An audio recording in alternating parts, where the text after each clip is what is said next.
ইসলামের মৌলিক নীতি ও রাজনৈতিক আস্থার প্রশ্নে ১১ দলীয় নির্বাচনের সমঝোতা থেকে সরে দাঁড়ানোর ঘোষণা দিয়েছে ইসলামী আন্দোলন বাংলাদেশ।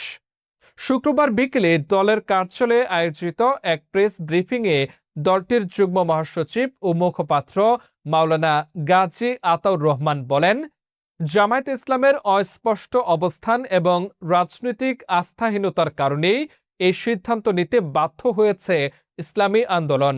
তিনি জানান, ২৬৮টি আসনে যেখানে ইসলামী আন্দোলনের প্রার্থী চূড়ান্ত হয়েছে, সেসব আসনে দলটি এককভাবেই নির্বাচনে অংশ নেবে।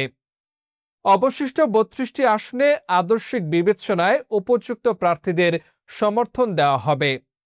গাজী আতাউর রহমান বলেন, জামায়াতের আমির ক্ষমতায় গেলে প্রচলিত আইনেই দেশ পরিচালনার বক্তব্য দিয়েছেন, যা ইসলামী আন্দোলনের নীতিগত অবস্থানের সঙ্গে সাংঘর্ষিক।